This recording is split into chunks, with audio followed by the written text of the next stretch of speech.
যেমন কুরবানির সামনে চলে এলো, এই যে কুরবানির সামনে আসছে, মেলায় মানুষ কুরবানি করে, কি নিয়তে কুরবানি করে? পাঁচটা ছেলে পেলে আছে, হে কুরবানি যদি না করিতে ছেলে পেলে গেলা কি খাইবে, কার দুয়ারে তাকাইবে? মেলায় মানুষ আছে কুরবানি দিব গ্রাম যাতে ফাস্ট হয়ে যায়। মেলায় মানুষ কথা বলতে বলতে কুরবানি কিনেছি বে আমার খেয়ে খালি কুরবানির জানুয়ারে খালি তেল চুইছে, খালি তেল চুইছে। এই মুসলমান ভাই, যত টাকা দামের কুরবানি করেন, আল্লাহর নবী হযরত ইসমাঈল আলাইহিস সালামের থেকে বেশি কোনো কুরবানি দামি হইতে পারে না। ওরে সুবহানাল্লাহ, আল্লাহ তাবারাক ওয়া তাআলা কোরআনে বলেন, লাইয়ানালাল্লাহু লুহুমুহা ওয়ালা দিমাউহা ওয়ালাকিন ইয়ানালুহু তাকওয়া মিনকুম। আল্লাহ রাব্বুল আলামিন বলেন, ও বিচলা টলা চিড়িয়ারা পিপাল টলা এলাকার মানুষরা তোমরা শুনে নাও, আল্লাহ নিজে বলেন, তোমরা যে জানোয়ারটা জবাই করো, যে জানোয়ারটার তোমরা কুরবানি করো, এই কুরবানির গোশত আল্লাহ রাব্বুল আমিনের দরবারে পৌঁছে না। এই কুরবানির গোশতের আল্লাহর কোনো দরকার নাই। এই কুরবানির গতর থেকে যে রক্ত, যে খুনগালা বের হয়, এই খুনটাও আল্লাহর কাছে কোনো দরকার নাই। এই খুনটাও আল্লাহর কাছে পৌঁছে না। বলবেন মাওলানা জি তাহলে কি পৌঁছে? আল্লাহ রাব্বুল আমিন নিজে বলেন, বান্দারে ওয়ালাকিন ইয়ানালুহু তাকওয়া মিনকুম, আল্লাহ রাব্বুল আমিনের দরবারে যেটা পৌঁছে সেটা হলো তোমার ভিতরকার তাকওয়া। কোন নিয়তে তুমি কুরবানি করছো, এই নিয়তটা শুধু আল্লাহর কাছে পৌঁছে। মেলায় মানুষ কুরবানি করে, এটা হার বাপের লেগে দিনু, এটা হার মার লেগে দিনু, এটা হার বাপের নামের, এটা মায়ের নামের, এটা দাদর নামের। এটা কথা ভুল কিন্তু হয়েছে। কুরবানি আল্লাহর জন্য, নামাজ যেমন আল্লাহর জন্য, রোজা যেমন আল্লাহর জন্য, হজ যেমন আল্লাহর জন্য, দান যেমন আল্লাহর জন্য, কুরবানিটাও আল্লাহর জন্য। এই যে আমরা বলি এটা হলো মায়ের নাম, মায়ের নামে, এটা বাপের নামে, এটা দাদর নামে, এটা ওয়ার নামে, এগুলা ভুল। বলতে হবে কি, এটা আমার মায়ের পক্ষ থেকে আল্লাহর জন্য আমি কুরবানি করছি, এটা আমার দাদর পক্ষ থেকে আল্লাহর জন্য আমি কুরবানি করছি, এটা আমি আমার পক্ষ থেকে আল্লাহর জন্য আমি কুরবানি করছি, এটা আমি আমার মা বাবার পক্ষ থেকে আল্লাহর জন্য আমি কুরবানি করছি। এইভাবে আমাকে আপনাকে নিয়ত করতে হবে, ডাইরেক্ট এই কথা বলতে হবে না এটা হলো আমার মায়ের জন্য, এটা হলো আমার বাবার জন্য, এটা আমার দাদার জন্য। তাহলে মানুষের নামে হয়ে গেল, আর মানুষের নামে যখন কুরবানি হলো তখন তো শিরক হয়ে গেল। ভাই এই জিনিসগুলো থেকে আমাদেরকে বাঁচতে হবে। খারজা হোক ভাই আমার, এবারে আমি এই সূরাটা ঘটনাটা আপনাদের সামনে বললাম যে আল্লাহ তাবারাক ওয়া তাআলা কোরআনে কত রকম মুজিজা দিয়েছেন, নিয়ামত দিয়েছেন। আর সাহাবায়ে কেরাম সুবহানাল্লাহ, একটা সূরার বদলাতে 30টা ছাগল, একটা ছাগলের বদলাতে, মানে একটা ছাগলের দাম যদি 5000 টাকা হয়, তো 30টা ছাগলের দাম মোটামুটি 30, 50, 150, 1.5 লাখ টাকা হইল। একটা সূরা যদি পড়ে 1.5 লাখ টাকা পায়, তাহলে যে গোটাই কোরআন মাজিদ রমজান মাসে শোনাছে তার দাম কত হইতে পারে? পারে না? পারে না? একটা মৌলভী সাহেব 12 মাস কোরআন মাজিদ পড়াইছে মাদ্রাসাতে, তার দাম কতখানি হইতে পারে? কিন্তু আফসোস, আফসোস, আমরা দিন থেকে এত দূরে চলে গেছি। মাদ্রাসা লাইনে পড়ার মানে হলো ফকির লাইনের পড়া। আমাদের মেজাজ বদলে গেছে। আল্লাহুস সামাদ, আমরা দিন থেকে দূরে চলে গেছি। আল্লাহুস সামাদ। এবারে আমি আয়াতটার, এই সূরাটার মানে মতলব বলার আগে আর একটা আপনাদের সামনে আমি কোরআন আয়াত পড়েছি সূরাতুল বাকারা থেকে। কি আয়াত? আল্লাহ রাব্বুল আলামিন বলেন, ইয়া আইয়ুহাল্লাযীনা আমানু দুখুলু ফিস-সিলমি কাফা। আল্লাহ রাব্বুল আলামিন ঈমানদার বান্দা বান্দীদেরকে ডাকতে বলেন, হে ঈমানদার বান্দা বান্দী তোমরা শুনে নাও। আল্লাহুস সামাদ। আজকে জালসা মনে হয় কত বড় জালসা, বড় বড় জালসাতে এত ভিডিওওয়ালা আসে না, সুবহানাল্লাহ, নাকি? হ্যাঁ, আল্লাহ রাব্বুল আলামিন বলেন, হে ঈমানদার বান্দা বান্দী তোমরা শুনে নাও। ঈমানদার বান্দা বান্দী আল্লাহর কাছে কত ময়ে, কত পেয়ারা জিনিস, আল্লাহর কাছে কত ভালো। ঈমানদার বান্দা বান্দিকে আল্লাহ কত ভালোবাসেন। আল্লাহ রাব্বুল আমিন নিজের দয়া, নিজের মুহাব্বত, নিজের ভালোবাসা আল্লাহ রাব্বুল আমিন ঈমানদার বান্দা বান্দীদেরকে কইরা বলছেন, হে ঈমানদার বান্দা বান্দীরা, তোমরা ইসলামে পরিপূর্ণভাবে ঢুকে যাও, ইসলামে পূর্ণ হয়ে দাখিল হয়ে যাও। এবার তারপরে আল্লাহ বলেন 2 নম্বরে, হে ঈমানদার বান্দা বান্দি, ইসলাম ধর্মে ইসলামে ঢোকার পর ওয়ালা তাত্তাবিউ খুতুওয়াতিশ শায়তান, তোমরা শয়তানের ইত্তেবা করিও না, শয়তানের তোমরা পয়রাবি করিও না। কেন পয়রাবি করিও না? আল্লাহ রাব্বুল আমিন নিজে বলেন, ইন্নাহু লাকুম আদুউম মুবিন, শয়তান হলো তোমাদের প্রকাশ্য দুশমন, শয়তান হলো তোমাদের খোলা দুশমন। নারে তাকবীর। আয়াতটাতে কয়টা জিনিস আমরা বুঝতে পারলাম? 3টা জিনিস। 1 নম্বর, আল্লাহ রাব্বুল আমিন বলেন ঈমানদার বান্দা বান্দী। ঈমানদার কাকে বলে? যে আল্লাহকে এক বলে স্বীকার করেছেন। আল্লাহ হলেন এক এবং কোরআন আল্লাহর কিতাব, নবী মুহাম্মদ সাল্লাল্লাহু আলাইহি ওয়াসাল্লাম আল্লাহর নবী এবং রাসূল, জান্নাত জাহান্নাম বলে বিশ্বাস করেছেন। যে সমস্ত মানুষেরা মরার পর একদিন হিসাব লাগবে আখিরাতের প্রতি ঈমান এনেছেন, ওই সমস্ত ঈমানদার বান্দা বান্দিকে আল্লাহ ডাকতে বলেন, ইসলামের ভিতরে তোমরা পরিপূর্ণ হয়ে যাও। ইসলাম কাকে বলে? ইসলাম কি জিনিস? এটা একটা আলাদা বিষয়, আমি ওদিকে যাব না। খুব আমাদের ধর্ম, আমাদের মাযহাব, আমাদের দিন হলো কি? ইসলাম। ইসলাম সম্পর্কে আমাদেরকে জানতে হবে। যখন আমি আপনি মরে যাব, কবরে যখন লোকজন আমাকে আপনাকে যখন রেখে চলে আসবেন, তখন মুনকির নাকির 2 জন ফেরেশতা কবরে আসবেন, আর আসার পর 3টা সওয়াল করবেন। কয়টা সওয়াল? 3টা সওয়াল করবেন। 3টা সওয়ালের মধ্যে একটা সওয়াল হবে মা দিনুকা, তোমার দিন কি?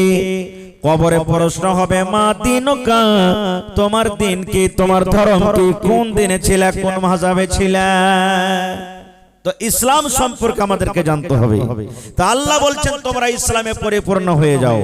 এবার 2 নম্বরে আল্লাহ তাআলা বলছেন, এই ঈমানদার বান্দা বান্দি শোনো, ইসলামে ঢোকার পর খবরদার শয়তানের তোমরা ইত্তেবা করিও না, শয়তানের কথা মানিও না, শয়তানের অনুসরণ করিও না।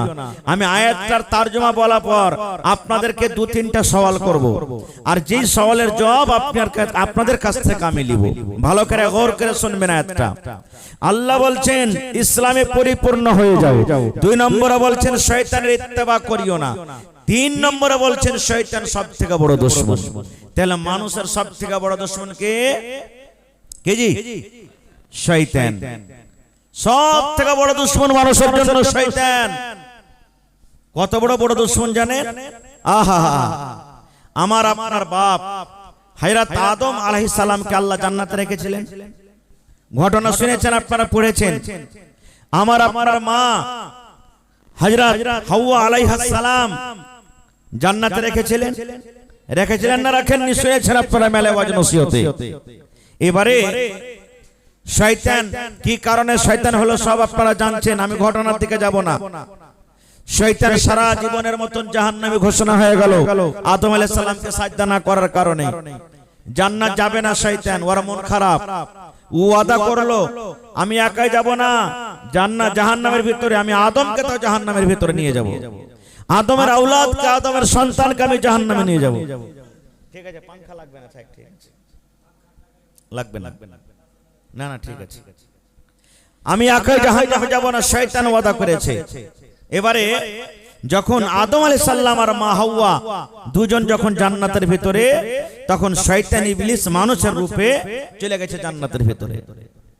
দেখেন মানুষকে কেমন ভাবে ভাঙতেছে, ওর ভিতরে কত রাগ যে আমি জাহান্নামে একলা যাব না, আমি বরবাদ হলে তো তোকে বরবাদ করে ছাড়বো। এবার তখন যে আদমকে বলছেন, হাওয়াকে বলছেন, এই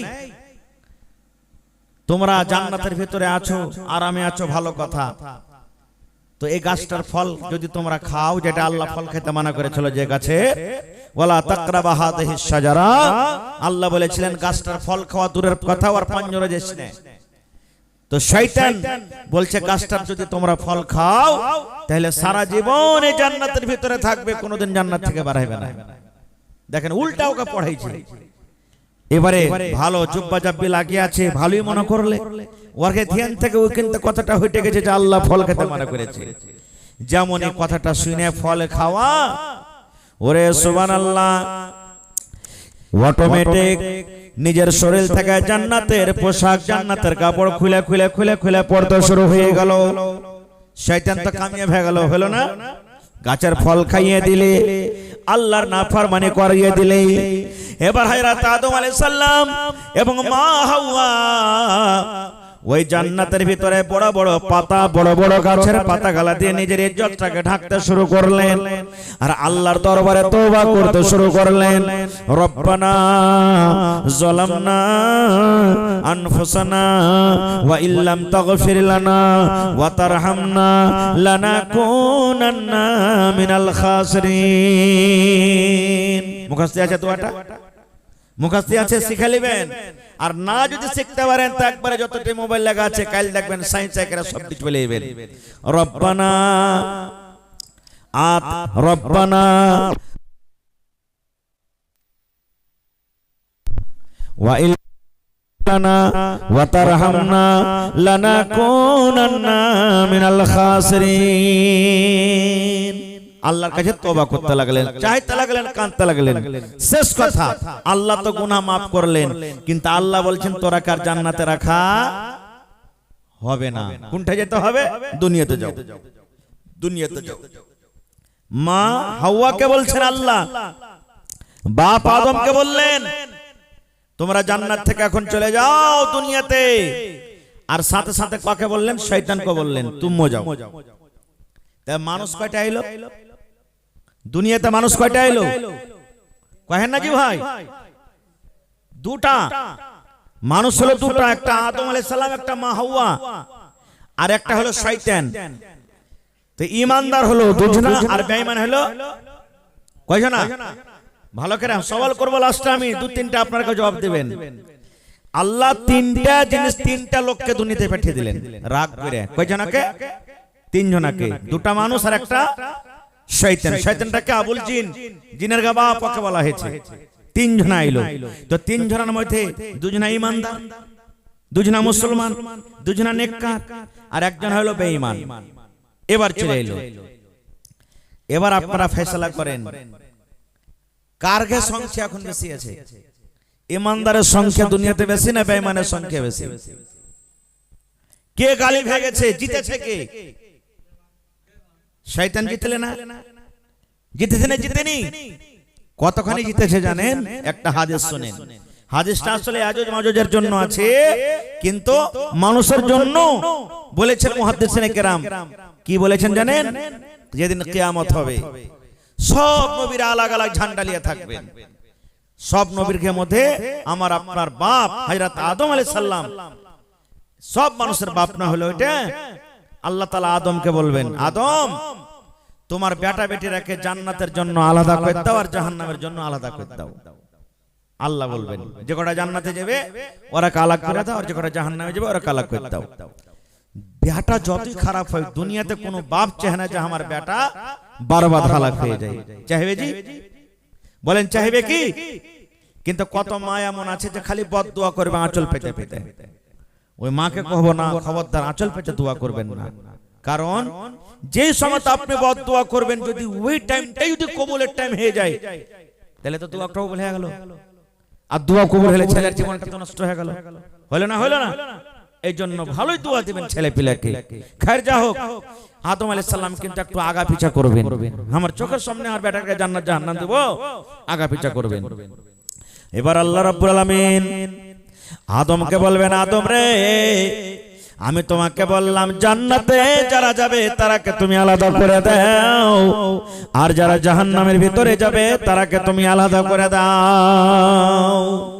এবার আদম আলাইহিস সালাম যখন দেখবেন যে আমাকে তো আলাদা করতে হবে, এবার আদম নবী আল্লাহকে বলবেন, আল্লাহ কতটি জান্নাতের জন্য আলাদা করব আর কতটি জাহান্নামের জন্য আলাদা করব। আল্লাহ কতটি জান্নাতের লেগে আলাদা করব আর কতটি জাহান্নামের লেগে আল্লাহ হিসাব শিখিয়ে দিয়েছেন। দেখেন আল্লাহ রাব্বুল আলামিন বলবেন, হে আদম রে,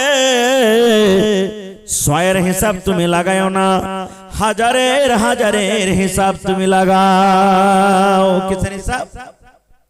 হাজারের হিসাব তুমি লাগাও। সহিহ হাদিস।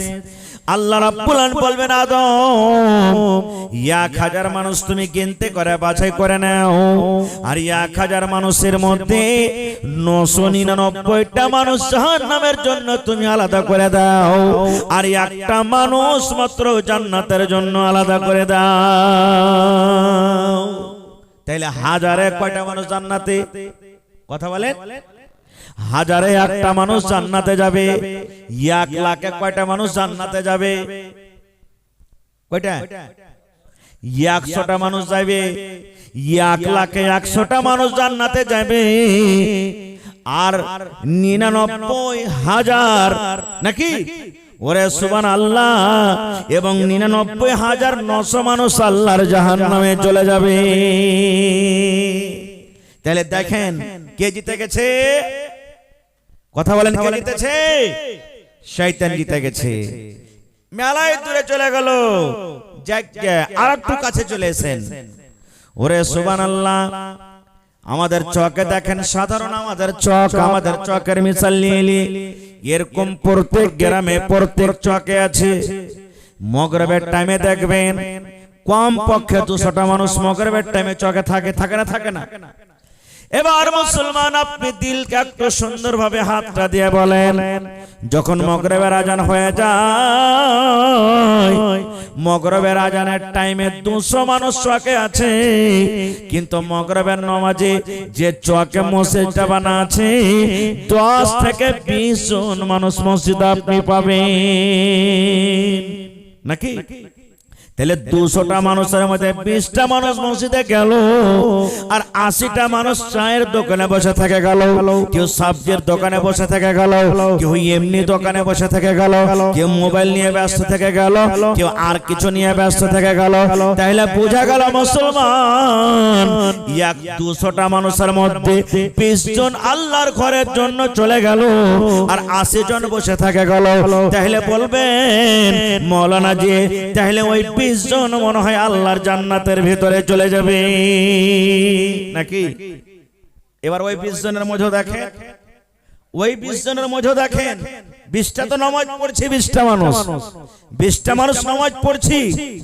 এবারে শুনেন, যেদিন কিয়ামত হবে, ওরে সুবহানাল্লাহ, জান্নাতীরা জান্নাতের ভিতরে বসে থাকবেন, আর যারা জাহান্নামের ভিতরে যাবে, জামাতের জামাত, দলের দল জাহান্নামের ভিতরে চলে যাবে। জামাতের জামাত, দলের দল জাহান্নামে চলে যাবে। কিন্তু চিনতে পারবে জান্নাতীরা জাহান্নামীরাকে চিনতে পারবে। যেমন হাট বাজারে চলে যাবেন, কোনটা চলে যাবেন, দুনিয়াতে চেনার জানার হচ্ছে না, হয় না? জান্নাতি জাহান্নামীরা চেনার হবে। জাহান্নামীরা যখন জাহান্নামে যাবে, তখন ওই জান্নাতি মানুষগুলা চিনতে পারবে। চিনার পর তখন ওরা কে সওয়াল করবে? কি সওয়াল করবে? ও আব্দুর রহমান, ও আব্দুল্লাহ, ও হায়দার আলী, ও সুলেমান, ও জামশেদ আলী, ও জাহান্নামী ভাইরা রে, কি ব্যাপার, তোমরা কেন জাহান্নামে যাইছো? মানে চিনতে পারবে, তাহলে তো জিজ্ঞাসা করবে। আল্লাহর কোরআনের কথা বলছি, তোমরা কোনটা যাচ্ছ রে ভাই? কি ব্যাপার, তোমরা কোনটা যাচ্ছো? দুনিয়াতে কোন এমন পাপ করেছিলে, কোন এমন গুনাহ করেছিলে? এবার তখন ওই লোকেরা বলবেন, ও জান্নাতে ভাই, আমরা কি পাপ করেছিলাম জানো? 1 নম্বর কথা বলবে, দুনিয়ার ভিতরে আজান যখন হয়েছিল, তোমরা আল্লাহর ঘরে মসজিদে তোমরা চলে গেছিলে, আর আমরা কিন্তু নামাজ পড়িনি। 1 নম্বর, দুনিয়াতে আমরা নামাজি ছিলাম না। দুই নম্বরে বলবেন, হে আল্লাহর বান্দা বান্দিরা শোনো, এই জন্য আল্লাহ রাব্বুল আমিন আমাদেরকে জাহান্নামের আগুনে দিয়েছেন। দুনিয়াতে আমরা বেঁচে বেঁচে গেলে আমরা কি করতাম? গীবত করতাম, চুগলখড়ি করতাম, শরীয়ত বিরোধী আমরা কাজ করতাম, ইয়া কবরের ইজ্জতকে আমরা মার্ডার করে দিতাম। এবং 3 নম্বরে আমরা মিসকিন ফকির গরিবকে আমরা খানা দিতাম না। এই সমস্ত জিনিস হলো কি জাহান্নামে যাওয়ার কারণ। সুবহানাল্লাহ। তাহলে বোঝা গেল কি সব নামাজি জান্নাতের ভিতরে যাবে না। এই হাদিস থেকে আমরা এটাও বুঝতে পারলাম। তাহলে এই পৃষ্ঠার মধ্যে কিছু লোক এখনো কেটে যাবে, যাবে না? যাবে না? এরকম করে করে সুবহানাল্লাহ, প্রত্যেক গুনহার একটা স্টেজ আছে, প্রত্যেক মানুষের একটা স্টেজ আছে। এই করতে করতে করতে ওই যে রাসূল বলেছেন হাজারে একটা জান্নাতের ভিতরে যাবে, একবারে সেম ওই জায়গাতে এসে হাজির হয়ে যাবে। তাহলে বুঝতে পারলাম যে শয়তান কত বড় দুশমন আমাদের। আর শয়তান কখন থেকে দুশমনি করে জানেন? আপনারা সব তাজরবাকার মানুষ, মা খালারা জানেন, যখন দুনিয়াতে যখন বাচ্চা আসে তখন ছেলে কান্দে না? কান্দে না? আপনারা জানছেন কান্দে? বাচ্চা কান্দে? বিসমিল্লাহ। কোনদিন গৌর করেছেন কেনে বাচ্চা কান্দে? গৌর করেছেন কোনদিন কেনে কান্দে?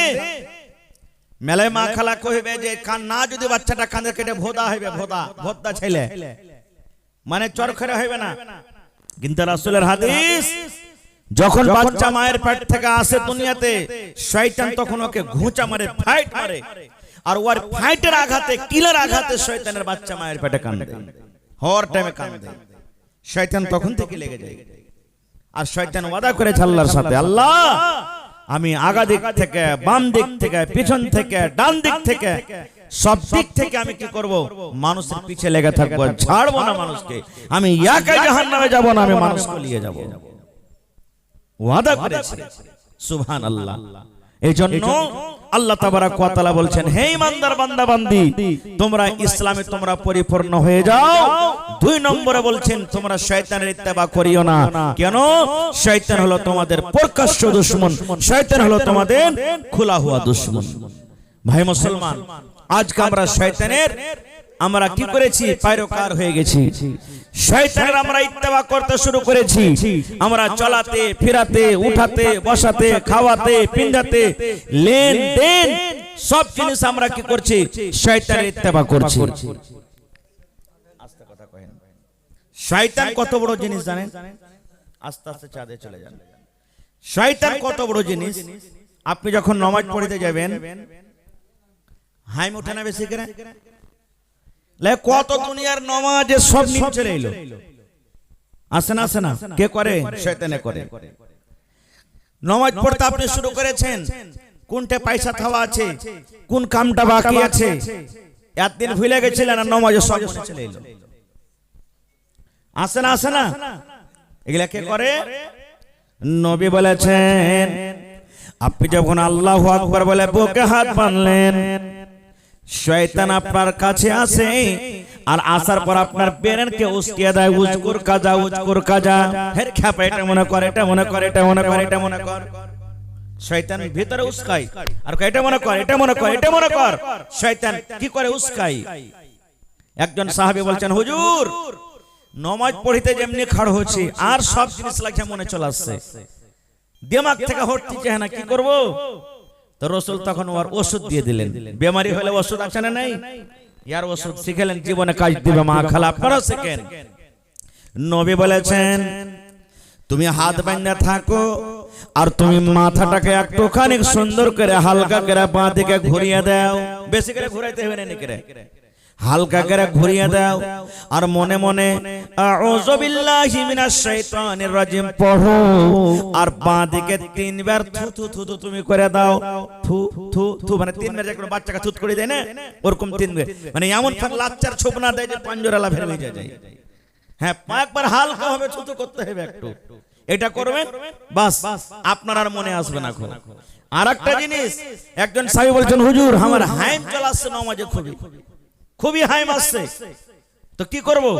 রাসূল বলছেন যে তোমার যখন হাইম আসবে না তখন মুখখানাকে চাপে ধরবে তুমি, মানে হাঁ করে ছাড়বে না, যত ছাড়বে অত তোমার ভিতরে আরো উস্কাইবে, ওকে চাপে ধরলাম তো ও আর মুখ পাবে না, আসবি না খুব, আর ও হাইম আর উঠবে না, এটা ওষুধ হয়ে গেল।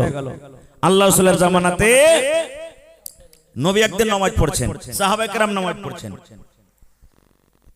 শিখালেন একটা মাসলা, বলছি জোহর কিংবা আসরের নামাজ, বেশিরভাগ মুহাদ্দিস কেরাম বলছেন যে আসরের নামাজ, জামাতে নামাজ চলছে, নবীজি নামাজ পড়াইছেন, সাহাবায়ে কেরাম জামাতে নামাজ পড়ছেন, পিছে মুক্তাদি সব বড় বড় সাহাবীরা আছেন।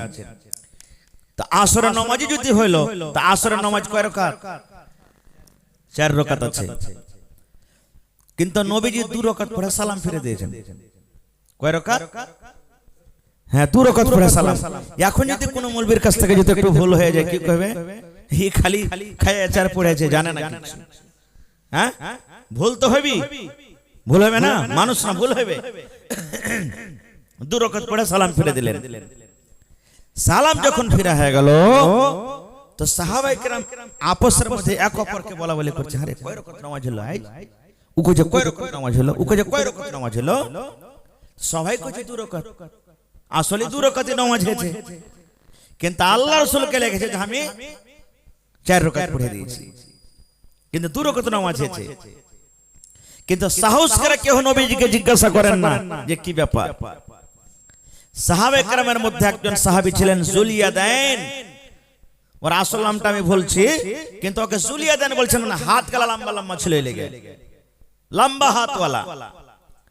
তো ওই তখন বলছেন যে আমি নবীকে জিজ্ঞাসা করব। এবার সে সাহাবী নবীর কাছে চলে এলেন, নবীকে প্রশ্ন করে দিলেন, আল্লাহর নবী গো, আকসরাতিস সালাত নামাজ কি আল্লাহ রাব্বুল আমিনের পক্ষ থেকে কমিয়ে দেওয়া হয়েছে আমনাসির, কিংবা আপনি ভুলে গেছেন?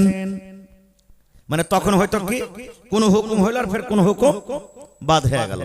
যেমন রোজার ব্যাপারে নিলেন, যখন শুরুতে রোজা ফরজ হলো, এশারের আগে যা ইফতারি টাইমে খাইলেন তা খাইলেন, আর খাইতে পাবেন না, ফের মাগরিবের টাইমে ইফতারি করতে হবে। আর লয়, এটা ছিল প্রথমে শরীয়তে। যদি খালি আপনি শুইতাও গেলেন, আপনি শুইতে গেলেন, খেতে পেলেন না, তো খতম, আর খেতে পাবেন না আপনি, একবারে ফের কাইলে ইফতারি টাইমে যত ভোগ লাগুক। কিন্তু এখন এটা আছে কি, এখন কচ্চে জাফত খাইলেন, আর ফের ওদিকে আজানের আগে যত পারবেন খান। তো খারজা হোক। সে সাহাবী বলছেন, আল্লাহ রাসূল নামাজ আপনি ভুল করেছেন, কিংবা আল্লাহ রাব্বুল আমিনের পক্ষ থেকে নামাজকে ঘটিয়ে দেওয়া হয়েছে। এবার নবীজি কে বলছেন দেখেন, হে আমার সাহাবী শোনো, আল্লাহ রাব্বুল আমিনের পক্ষ থেকে নামাজ কমা হয়নি, কিংবা আমি নবীজি নামাজ ভুল করিনি। দেখেন কইছে নামাজও কমা হয়নি আর আমি নামাজ ভুলও করিনি, মানে 4 রাকাতই পড়ালছি। কিন্তু সেই সাহাবী বলছেন না, দুটার মধ্যে একটা তো হয়েছে, হয় আল্লাহ রাব্বুল আলামিনের পক্ষ থেকে নামাজ 2 রাকাত কমিয়ে দেওয়া হয়েছে, আর যদি নামাজ যদি 2 রাকাত না কমা হয়েছে, 2 রাকাত পড়ে তা আপনি ভুল করে দিয়েছেন। তখন নবীজি অন্য সাহাবীরা কার জিজ্ঞাসা করলেন, হ্যাঁ গো জুলিয়াদাইন যে কথাটা কইলে এটা সত্য না মিথ্যা? তখন সব সাহাবী তখন বলছেন, হ্যাঁ হুজুর জুলিয়াদাইন ঠিক কইছে। এবার নবীজি ফের 2 রাকাত নামাজ পড়লেন, 2 রাকাত করে বাকি ছিল, 2 রাকাত নামাজ পড়লেন। এবার শেষের বেলাতে সালাম ফেরার আগে নবী সাহু সাজদা করলেন, নবীজি সাজদায় সাহু করলেন সালাম ফেরার আগে, মানে 2 রাকাত নামাজ পড়া হয়ে গেল। আর 2 রাকাত নামাজ পড়ার পর নবীজি দোয়া পড়লেন, সালাম ফেরা যতটি দোয়া আছে সমস্ত দোয়া পড়ে দিলেন। সালাম ফেরার আগে সাজদা করলেন 2 বার, আর 2 বার সাজদা করার পর নবীজি এবার সালাম ফিরে দিলেন। এবার বলবেন, হাজী মাওলানা কেন সিজদা করলেন? সওয়াল জাগে না? ওই যে ওইটা হলো ওষুধ। আপনি নামাজ পড়ছেন, নামাজ পড়িতে দিমাগে চলে এলো 3 15 না 4 15 রে, 2 পড়ো না 3 পড়ো 4 পড়ো না 5 পড়ো। দয়ার রাসূল বলেছেন যদি তুমি 3 পড়ে থাকো আর তোমাকে লাগছে যে আমি 4 পড়েছি, তাহলে সালাম ফেরার আগে আগে 4 মনে করো, আর সালাম ফেরার আগে তুমি 2 বার সাজদা করে নাও। 2 বার সাজদা করতে গেলে একটা রাকাত তোমার হয়ে গেল, 3 এর জায়গাতে তোমার এক রাকাত, যেদিকে 2টা সাজদা করে পড়লো নামাজ পূর্ণ হয়ে গেল। হলো না? হলো না? এবার বলবেন মাওলানা জি আসলে যদি আমি 4 পড়ে থাকি আর ওকে আমি 4 মনে করনো, ফের সালাম ফেরার আগে 2 বার সাজদা করনো তো 1 রাকাত যে বেশি হয়ে গেল 2 সাজদাতে। হলো না? তাহলে রাসূল বলেছেন এক রাকাত যে 2টা সাজদাতে বেশি হয়ে গেল, এটাকে শয়তানকে ফালা মারা হলো, ঘোঁচা মারা হলো। বুঝতে পারলেন? এইজন্য শয়তান নামাজও ছাড়ে না, নামাজও শয়তান কি করছে? মানুষকে ভাঙতে চাচ্ছে। আর কোন রূপে শয়তান আপনার সাথে মিলতে পারে, মানুষের রূপে আসতে পারে, যে কোন রূপে আসতে পারে। ভাই আমার, তাহলে এই দান আসতে শুরু হয়ে গেছে। আর একটা হাদিসের কথা বলি, নবী আমার বলেছেন মান বানা লিল্লাহি মসজিদান বানাল্লাহু লাহু বাইতান ফিল জান্নাহ। আল্লাহ রাব্বুল আমিনের খুশির জন্য, আল্লাহকে রাজি করার জন্য মসজিদ বড় হোক, মসজিদ ছোট হোক, মসজিদ টিনার হোক, মসজিদ পাকার হোক, মসজিদ টাটির হোক, আল্লাহর নবী বলেছেন যে আল্লাহকে রাজি করার জন্য আল্লাহর একখান ঘর বানাবে, আল্লাহর ইবাদতখানা বানাবে, আল্লাহ রাব্বুল আমিন তার জন্য জান্নাতের ভেতরে একখান ঘর বানিয়ে দেবে। সুবহানাল্লাহ। তাহলে আজকে আমাদের প্রত্যেক মানুষ এটা চাহাচ্ছি যে আমার ভালো বাড়ি হোক, চাহাচ্ছি না? চাহি না? সবাই চাহাচ্ছি শক্তি হিসাবে। কেউ হয়তো জুটছে করছে, কেউ হয়তো করে না, কিন্তু ওরও আশা আছে আল্লাহ আমি একদিন করব। তো এতটি মানুষ মিলে আল্লাহর ঘর এখানটা ভালো করতে পারবো না? জোরে বলেন পারবো না? পারবো না? এখানটা ঘর যদি আমরা 10 লাখ 15 লাখ খরচ করে করতে পারি, তো গোটা গ্রামের মানুষ 10 লাখ খরচ করে এখানটা আল্লাহর ঘর করতে পারবো না? ইনশাআল্লাহ। ধন্যবাদ আপনাকে। মসজিদ আলহামদুলিল্লাহ খুব সুন্দর হয়ে গেছে, টাইলস লেগে গেছে আপনার ঘরে, নামাজি আলহামদুলিল্লাহ সব দিন ভালো আছে, আর ইনশাআল্লাহ থাকবে। তবে এখন খালি মসজিদ একটু তেল মাখাতে বাকি আছে, চাঁদিতে তেল লাগবে নাকি? আর ইনশাআল্লাহ এই চিড়িয়াখানার মানুষ গরিব হইতে গেলেও দিল কিন্তু তার বড়, দিল বড়। খাস করে আমার বিচলা টোলা, পিপাল টোলা, হাসালে খট্টি, চিড়িয়াখানা যত মানুষ আছেন এরা দান করতে সব দিনই ভালো, আলহামদুলিল্লাহ দান করছে। তো ভাই আমার, আমি আপনাদের কাছে বেশি চাপ দিব না, খো বাস একটা লোককে হয়ে এমন হইতে পারবেন আজকে জালসায় 100 সেফটি বালু দান করবেন, পালাস্তারে বালু বেশি লাগবে, মোটামুটি 2 গাড়ি বাড়ি লাগবে, মোটামুটি 2 থেকে 3 গাড়ি, যতখানি কাজ বাকি আছে। 7,000 টাকা লাগবে এখনকার ডেটে মোটামুটি 1 গাড়ি বালুর দাম। কেউ আছেন একটা লোক যে আমি 1 গাড়ি বালু দান করে দিলাম? একটা লোককে হয়ে এমন আছেন গিট্টি দান করবেন মোটামুটি 8 থেকে 9,000 টাকা। একটা লোক 1 গাড়ি গিট্টি হলে আলহামদুলিল্লাহ কাজ হয়ে যাবে। মোটামুটি 50 বড়া সিমেন্ট, কেউ এমন আল্লাহর বান্দা আছেন 5 বড়া 10 বড়া 20 বড়া করে কইছিলেন যে সিমেন্ট যা লাগবে আমি দিয়ে দেব।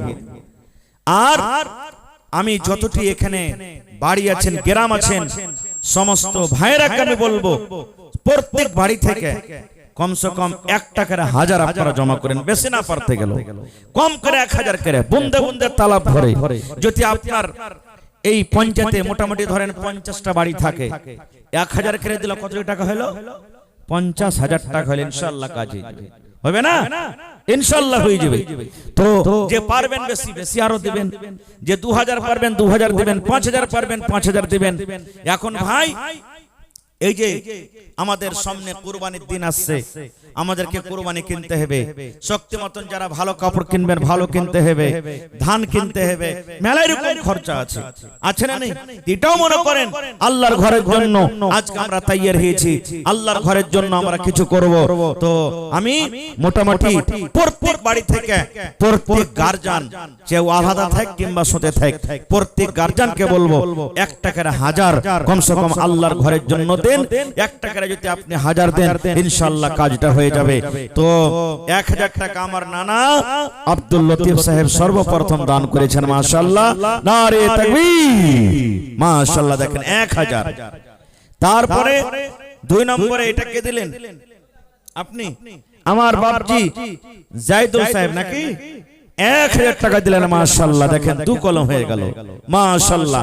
এই দেখেন আমি 50টা কলমের আবদার করেছি, হাজার হাজার হাজার করে, ইনশাআল্লাহ তাআলা 50,000 টাকা হলে কাজ হয়ে যাবে। 2 কলম হয়ে গেল, হাজার হাজার করে, মাশাআল্লাহ।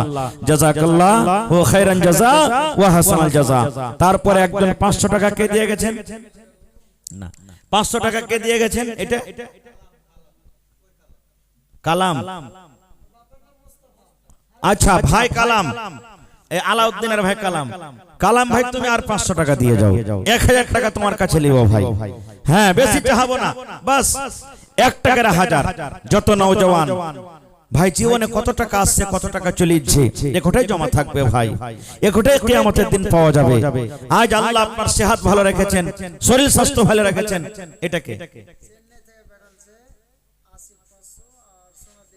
মাশাআল্লাহ মাশাআল্লাহ। দেখেন চেন্নাই থেকে আশিক আর সোনাদ্দি দুজন মিলে 500 করে 1000 হয়ে গেল। তাহলে 3 কলম গোটা গোটা 1000, আর এখানে হলে 1 কলম 3500 টাকা হয়ে গেল, মাশাআল্লাহ। তারপর আর মামু সাহেব 1 2 3 4 5 6 7 8 9 10 11 12 13 14 15 16 17 18 19 20। খালি যদি 500 হইতো কে কোটা কাম হয়ে যেত নাকি? সুবহানাল্লাহ। হ্যাঁ, ছোট গলা লিখছে নাকি? মাশাআল্লাহ। তাহার বাজে ভুট্টা কম সম লাগালছে নাকি বেকার? হ্যাঁ, কয়লা ধরা আছে নাকি? 50 কিলো কয়লার দাম দিলে তো ঢেরে হয়ে যাবে ইনশাআল্লাহ নাকি? তো হার মামু মোহাম্মদ সাহেব আলী 2000 টাকা দিয়েছেন, মাশাআল্লাহ, নারে তাকবীর। আর চাহাবো নাকি মামু? হ্যাঁ, থে দেবো, মাশাআল্লাহ। আর 1000 টাকা চাইবার মনে হয়েছে আমার কাছে, বেশি না 1000 আর হইবে? আচ্ছা দিয়ে দেবেন ইনশাআল্লাহ। তাহলে 3000 হয়ে গেল, মাশাআল্লাহ। সাহেব মামু 3000, আর এদিকে আমার হাতে হয়ে গেছে 3500। তো কত হলো? 6500। 50 এ ছাড় 6.5 মাইনাস বাঁচলো কত? আর 43.5 নাকি? হ্যাঁ, ইনশাআল্লাহ হয়ে যাবে। আর এখানে খুদরা খাদরি একজনা দিয়েছে 200, কেউ 100, আর একজনা 100, একজনা 50, একজনা 50, মাশাআল্লাহ 43টা কলম হলে হয়ে যাবে, মাশাআল্লাহ। জাযাকাল্লাহ। রব্বানা যালামনা আনফুসানা ওয়া ইল্লাম তাগফির লানা ওয়া তারহামনা লানাকুনান্না মিনাল খাসিরিন। রব্বানা আতিনা ফিদ দুনিয়া হাসানা ওয়া ফিল আখিরাতি হাসানাতাও ওয়া কিনা আযাবান নার। হে রব্বুল আমিন, তোমার বান্দারা 1000 2000 500 3000 করে করে দান করে গেল। হে আল্লাহ, কে মায়ের জন্য, কে দাদার জন্য, কে দাদের জন্য, কে নানার জন্য দান করেছে। হে আল্লাহ, হে রব্বুল আমিন, আমার সাহেব জান মামার আব্বা জান দুনিয়াতে নাই, কতদিন হয়ে গেল কবরবাসী হয়ে গেছেন। নবী বলেছেন, নেককার সন্তান, নেককার বেটা বেটিরা যদি মা বাবার জন্য দান করে, আল্লাহ তার দানটাকে কবরে পৌঁছিয়ে দেয়। হে রব্বুল আমিন, জানি না আব্বা জান কবরে কি হালাতে আছে, আব্বার কবরে তুমি জান্নাতের বিছানা দিয়ে দাও। হে আল্লাহ, মা বেঁচে আছেন, মাকে ভালো রাখো, খাটাতে বরকত দাও। হে রব্বুল আমিন, আমার নানা লতিফ সাহেব, বাপজি জায়দুল হক সাহেব হাজার হাজার করে দিলেন। হে আল্লাহ, আরো যারা দিলেন সকলের দানকে তুমি কবুল করে নাও। হাতে টাকাতে পয়সাতে বরকত দাও আল্লাহ, তানাতে পানিতে বরকত দাও, মুসিবত বালাকে দূর করো। মা বাপ, দাদু দাদি, নানা নানি, শ্বশুর শাশুড়ি যারা দুনিয়া ছেড়ে কবরে চলে গেছেন, তাদের কবরে তুমি জান্নাতের বিছানা দিয়ে দাও। রব্বানা তাকাব্বাল মিন্না ইন্নাকা আনতাস সামিউল আলিম, আমিন সুম্মা আমিন। মাশাআল্লাহ। এই দেখেন, আজ মানে আমার মনে হয় জীবনের প্রথম জালসা আজ হার মডেল নানার গলতে হয়েছে নাকি? লয়া মডেল, লয়া ধাক হচ্ছে কিছু। হ্যাঁ হ্যাঁ, এখন লয়া পুরানো সব, হ্যাঁ বড় বড় হবে ইনশাআল্লাহ। তো হার নানা যখন নুরুল হক সাহেব বেঁচে ছিলেন, আহা সুবহানাল্লাহ, মানে খলে খলে দান। ও নিজের বেটা, নিজের বেটি আলাদা, ওই বেটা আলাদা, ওই বেটি আলাদা, বিবি আলাদা, সব আলাদা আলাদা। ইনশাআল্লাহ আজ আসবে, কিন্তু হান্নানার কাছে বেশি আর নেব না। 2000 হয়েছে, আর 3000 হলে কিন্তু খুব ভালো হইতো নাকি? 5000 টাকা। হ্যাঁ, মডেল আছে না, ওই লেগে একটু বেশি করে চাচ্ছি। একটু জোরে বলেন নারে তাকবীর, মাশাআল্লাহ। কহেন না আলহামদুলিল্লাহ। আর 1000, 3000 টাকা হইলো তো বরাবর যে হয়ে গেল। হ্যাঁ না, মানে ভাই কিনা মামু তো ফরক তো হবে কিছু। হ্যাঁ সুবহানাল্লাহ। আর 1000 করে দিয়েন, এক থেকে বেশি করে দেন বাস, ভাগিনা থেকে 4 করে দিয়েন, ঠিক আছে? মাশাআল্লাহ, জাযাকাল্লাহু খাইরান জাযা ওয়া আহসানাল জাযা। লেখা রাখো একটু বাদরুল, আয় রব্বুল আমিন। হ্যাঁ দিয়ে তো দিবে, তা লেখা রাখো একটু, ভুলে যাবে কোনটাই। আয় রব্বুল আমিন। আল্লাহ মাওলানা জান আব্দুল হক সাহেব 4000 টাকা আল্লাহ তোমার ঘরের জন্য জমা করে দিলেন। 4 লক্ষ টাকা মনে করে তুমি কবুল করে নাও। আয় আল্লাহ, হাতে টাকাতে পয়সাতে বরকত দাও আল্লাহ। ছেলে মেয়ে বিবি বাচ্চাকে তুমি ভালো করে রাখো আল্লাহ। ভালোবাসা ভাই দুনিয়াতে নেই, কবরে চলে গেছেন। মা বাপ দাদা দাদি নানা নানি সব কবরে চলে গেছেন রব্বুল আলামিন। আল্লাহ জি, দুনিয়ার খবর পাওয়া যায়, কিন্তু কবর একটা এমন দেশ, কবর একটা এমন দুনিয়া, আল্লাহ কবর থেকে কোন রকমের খবর আসে না। হে রব্বুল আমিন, ওই সমস্ত মুমিন মুমিনা যারা মাটির ঘরে শুয়ে আছে, জানি না রে মাওলা তারা কবরে কি হালাতে আছে। আল্লাহ তারকে কবরে তুমি জান্নাতের বিছানা দিয়ে দাও আল্লাহ। তারকে কবরকে তুমি নূর দিয়ে মুনাওয়ার করে দাও। রব্বানা তাকাব্বাল মিন্না ইন্নাকা আনতাস সামিউল আলিম। আমিন সুম্মা আমিন। মাশাআল্লাহ। এহার মামু 1 2 3 4 5